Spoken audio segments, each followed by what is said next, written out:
and welcome.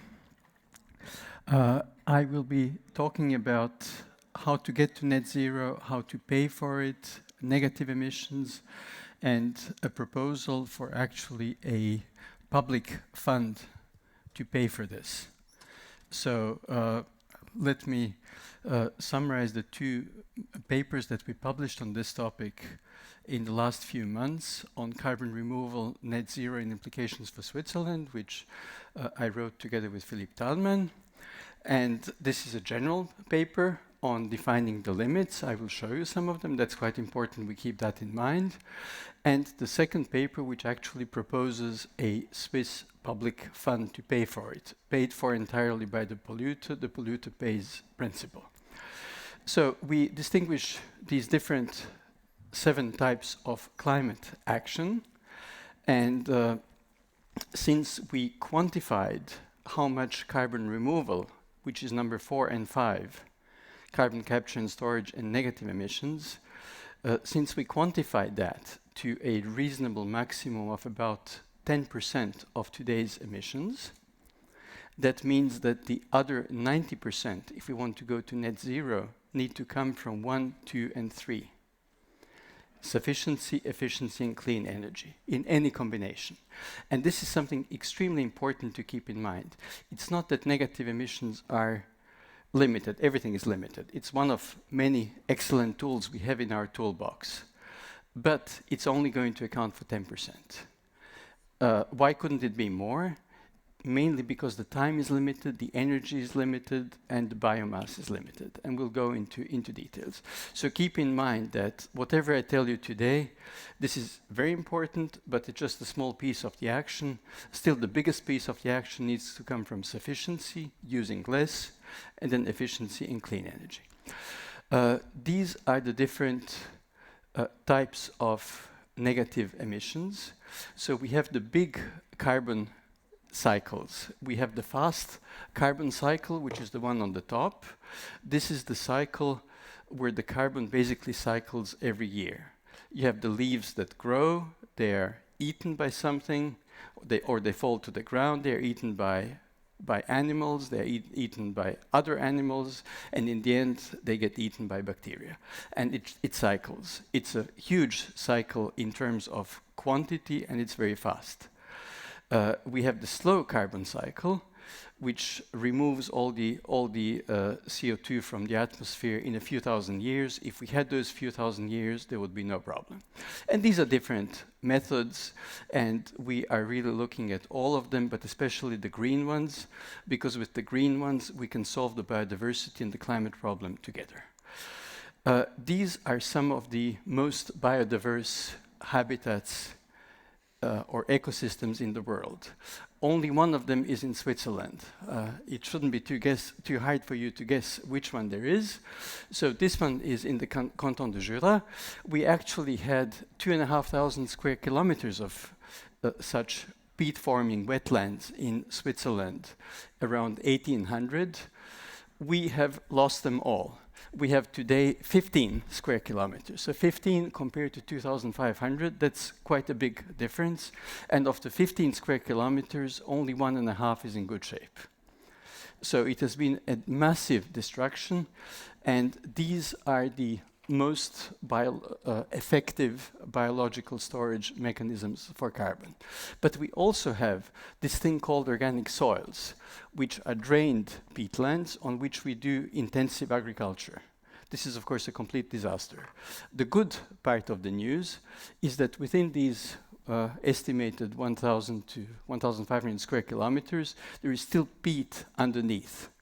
And if we reflood that, remove the pesticides and the other poisons we are putting on it, it could restart forming peat. That is what we need to finance. We could potentially re-wet perhaps half of what we lost in some reasonable time frame. Okay, what does it mean for the fund? The priority remains, of course, reduction. I will not go through all of these. The question is, on the way to deep decarbonization, we need to remove the remaining emissions. We discussed the concept of net zero before. So what I'm going to go into is how to create a fund based on all of these different methods. The biological ones are, of course, limited in size, but they are generally less expensive, and they are much more interesting from a biological, from an ecosystem perspective.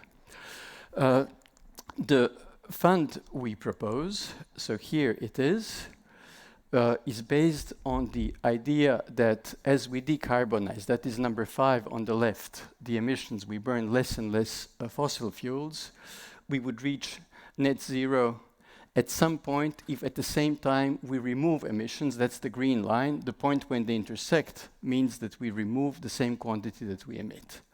But you still have that triangle above there that you still need to remove. Which means that you can have over there, which means that over a number of years you need to remove more so that the equivalent gray and green area are the same. If you have a price on that carbon, the money goes into a fund, and the fund pays for geological and biological storage.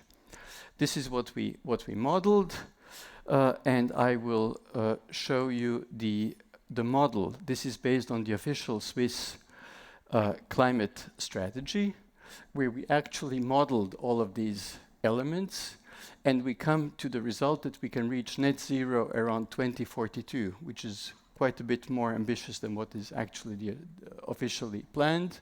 We could remove all the excess about 30 years later at a price of 279 francs per ton. This is what the public fund would do. So every polluter would pay a certain amount of money for every ton emitted. In the beginning, there are low removals and more emissions. So the fund capitalizes up to about 50 billion Swiss francs. And over time, there are less emissions. So the money from the fund is used to remove all the excess. We also modeled a better, more ambitious decarbonization strategy. And in this case, you can see that we decarbonize more deeply than the official Federal Council policy of 2050, for a climate policy for 2050. And in that case, we need to remove a lot less, the price is lower, and we remove the excess much faster.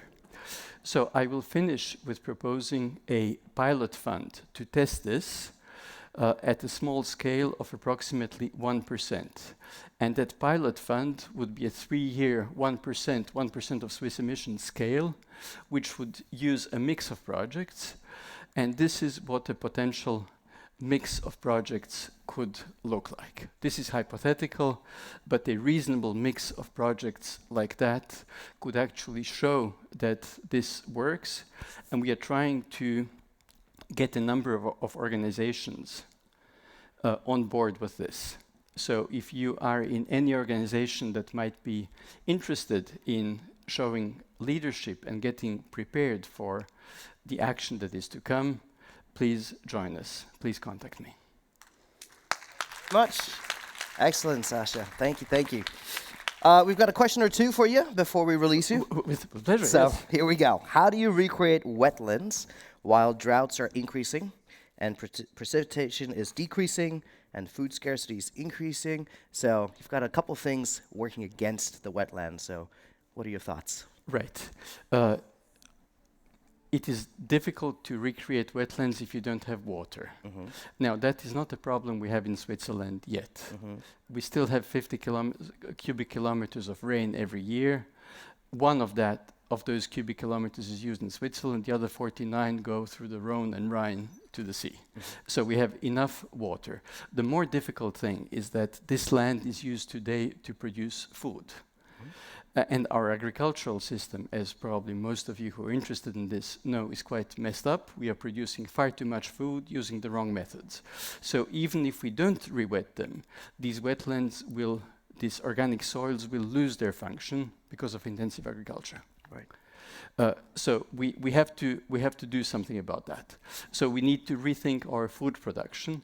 That would then liberate 1,000 square kilometers, is less than a tenth of the area used for food production in Switzerland. At a worldwide level, wetlands are about 3% of the overall land area. This is where most of the carbon and most of the biodiversity is. So rethink food production. We have enough water in Switzerland. That's only a problem in some other places. And the big issue is, of course, how do you remove all the pesticides, the fertilizer, the nitrogen, the phosphorus? Because if you just, without removing that, if you fill it with water, you just have a eutrophied lake, which is basically going to be poisonous and smell for a while. So you need to remove that for a while. There are plants you can plant at an intermediate way to remove that. One more question. I'm looking here at the pilot fund Yes. proposal. Is this, the question here is it financed with public money or is it private money? So what is... So the pilot fund would be private. It would be a private initiative, because for a public fund you need a law. And of course passing a law will take a few years, and that's why we would like to have a private pilot fund for which you don't need a law. You just need a few organizations that are willing to start it. And what do they get from it, these organizations that would fund it? They get a few years training and learning how to deal with rapid decarbonization. They can use that to get the organization ready. They can use it to develop products, services, or even teaching curricula if it's a university. So they basically get a 5 to 10 year head start on the rest of the society in going to net zero.